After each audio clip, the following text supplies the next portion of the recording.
Eu sempre achei que a política fosse o meio mais eficaz de nós mudarmos o rumo de uma sociedade, de um país ou de qualquer coisa que envolva o relacionamento entre pessoas. E eu me decepcionei, esse é o fato. Esse vídeo talvez seja um dos vídeos mais impopulares aqui do canal. Se você é raiz, você sabe que esse canal ele começou lá atrás, há muito tempo atrás, falando sobre política, exclusivamente o canal de conteúdo político. Isso já começou lá no meu Instagram, antes de eu ter o canal no YouTube, né? Falava de política e militava e estava em vários movimentos políticos, né, movimentos sociais políticos, e comecei no Instagram e tal, decidi abrir o canal no YouTube para falar também sobre política, para fazer um mini jornal que à época se chamava o Leigo News, né, opiniões de uma pessoa leiga, que sou eu, mas uma pessoa com vontade de mudar o sistema, de mudar a sociedade, uma pessoa realmente inconformada com as coisas, inconformada com o andamento das coisas, né?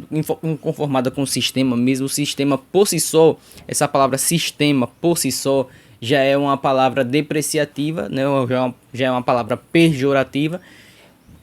E eu sempre fui um cidadão muito revoltado, muito indignado.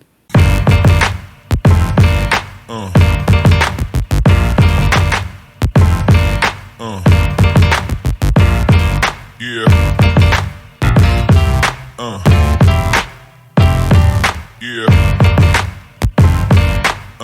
Esse é um canal de teologia que não tem o intuito de te transformar em um acadêmico, tem o intuito apenas de expor a minha opinião. Então, se você não é inscrito no canal, meu camarada, considere essa possibilidade e nos dê essa moral.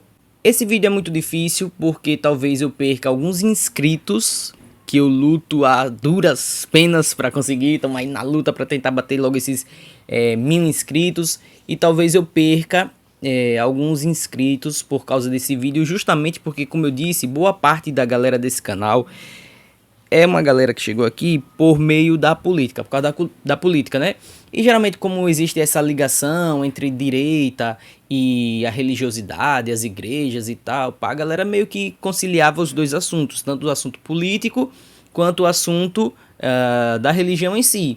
Então, quando esse canal ele migrou um pouco, né, saiu do viés político e veio mais para a questão da pregação da palavra, da religião, né, botar assim o termo popular, da religião, a galera meio que não sentiu esse choque de mudança, de virada de chave, porque a galera mais bolsonarista, né, que eu era desse viés, mais à direita, sou, né, na verdade, de direita, e então a galera meio que já lida com isso muito bem, né, já é um caminho muito acessível, um caminho ali que tá ali, se coaduna, digamos assim, a igreja evangélica brasileira com o bolsonarismo político.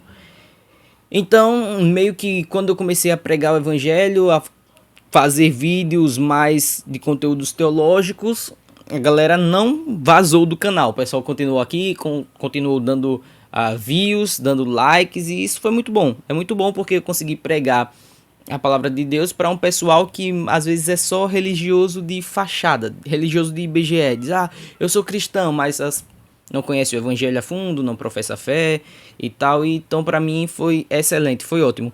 E talvez eu perca inscritos porque eu vou justamente dizer agora que eu não sou bolsonarista. Na verdade, eu nunca me considerei um bolsonarista, certo? Mas eu sempre achei que o Bolsonaro era um cara decente, um cara honesto, um cara muito gente boa, e que a política poderia resolver os problemas do mundo. Quando o Bolsonaro perdeu a eleição, essa última agora pro Lula, né, eu fiquei muito chateado, muito decepcionado e desesperançoso, porque eu disse assim, meu Deus, o Brasil vai entrar num caos absurdo, e vocês podem ver que eu não estava errado, eu estava certo. O Brasil tá um caos, a esquerda é um caos, a esquerda é tudo de ruim que alguém pode querer, e eu estava certo. Só que eu parei e pensei assim, cara, eu tô depositando a minha fé, a minha esperança em homens, entendeu? Tô depositando a minha esperança em homens, ou seja, a minha esperança estava no Bolsonaro ganhar, do Bolsonaro eleger uma boa bancada e do Brasil começar a andar para frente, né? Não andar para trás, recuando, mas andar para frente. E quando o Bolsonaro perdeu, eu fiquei, caramba, o que será do Brasil nesses próximos 4 anos? Não está bom não, mas Deus tem nos sustentado. E é aí que eu quero abordar, né, o que foi que mudou, o que foi que me fez ter essa mudança de chave, essa mudança de mentalidade. Eu sempre fui um cara que gosta muito de assistir pregações, né, no YouTube e tal. E eu tava vendo um sermão do R6 Pro, né, o servo do Senhor que já faleceu, mas eu gosto de ver os sermões antigos e tal. E ele tava dizendo assim: por mais honesta que uma pessoa possa ser, que um político possa ser, por mais gente boa, por mais bem intencionado que ele possa ser, como é que seus eleitores cristãos esperam que ele mude uma sociedade se ele é um cidadão que está morto em delitos e pecados? Por mais boa que uma pessoa aparente ser, como um cidadão morto em delitos e pecados pode mudar uma sociedade? O que o Sproul quis dizer foi o seguinte: por mais que as pessoas se mostrem honestas, se mostrem bem intencionadas, essas pessoas que não são cristãs, elas estão mortas em pecado. Então elas não têm poder de mudar uma sociedade para melhor, porque quando todo mundo pecou, todo mundo ficou carente da misericórdia de Deus, precisando de um Salvador. E Cristo morreu pelos seus, Cristo nos resgatou e nos deu uma nova vida. Mas nós ainda lutamos dia e noite contra o pecado. E como um cidadão imerso em pecado pode mudar a realidade de um país, de uma sociedade? Não muda. Por quê? Porque no fundo ele vai ter egoísmo, por mais que ele não enxergue isso. No fundo ele vai ter jactância, orgulho, por mais que ele tente não demonstrar isso, mas é um ser humano imerso em pecados. E eu entendi o seguinte: a política não é o maior meio de revolução social. O maior meio de revolução social de uma sociedade é a pregação genuína do evangelho. Eu enxerguei 2 problemas. Primeiro, a política não muda coisa nenhuma. Segundo,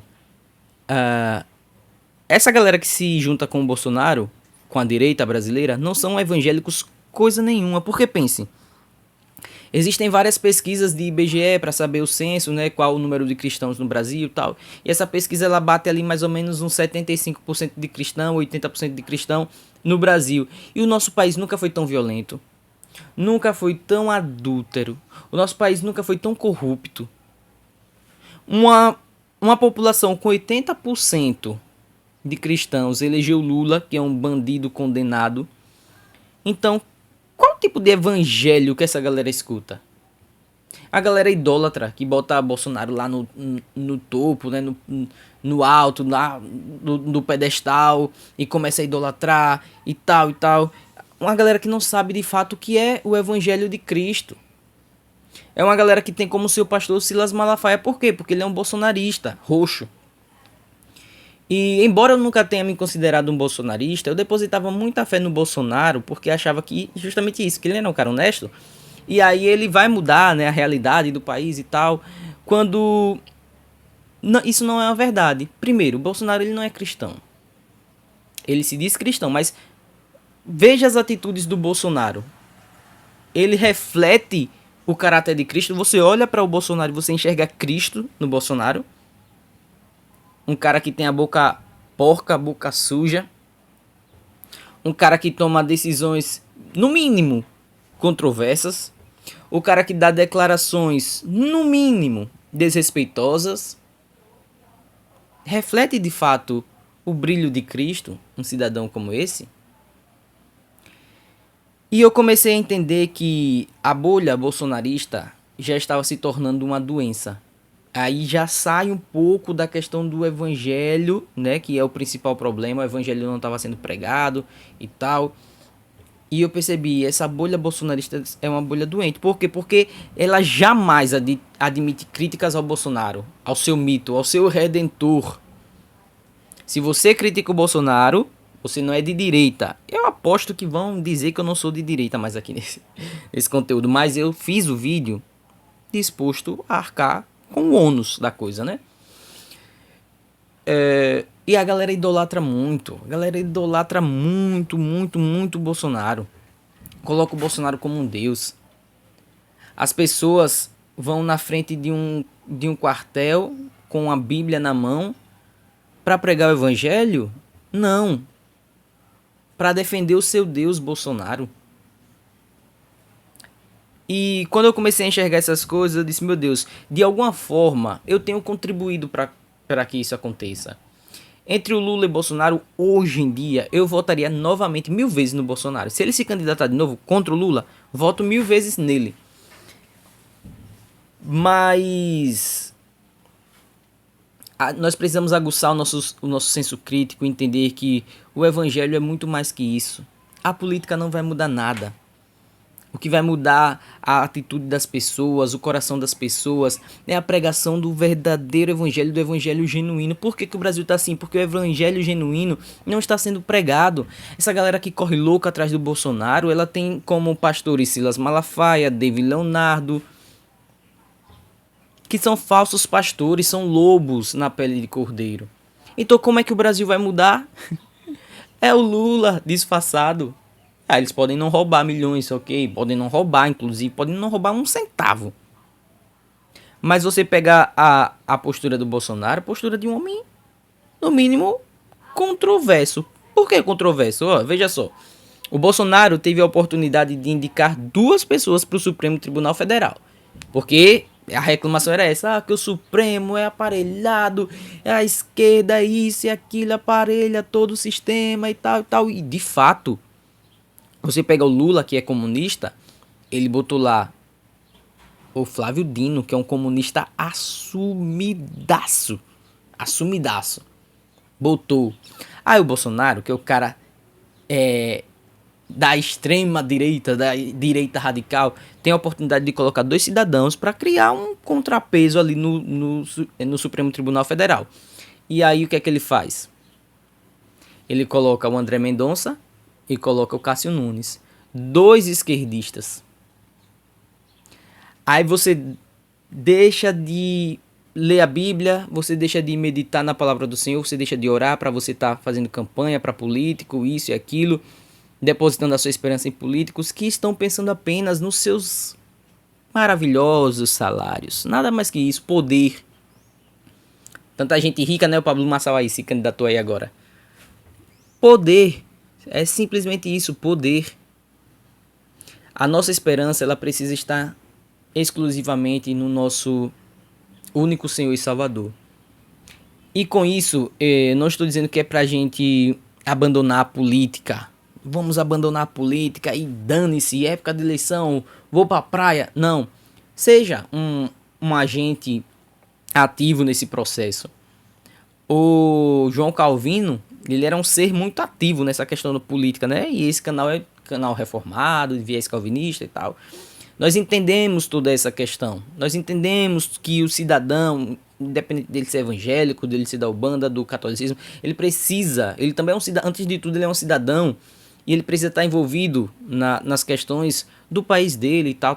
Precisa votar, precisa instruir, precisa falar, se expor, se posicionar, joia. Mas entendendo que tudo está no controle de Deus. É Deus quem tem a última palavra, é Deus que sustenta o nosso país. Vou exercer meu direito como cidadão de votar, mas eu não vou depositar minha esperança em um Salvador da pátria, humano e cheio de pecados, como eu, como você.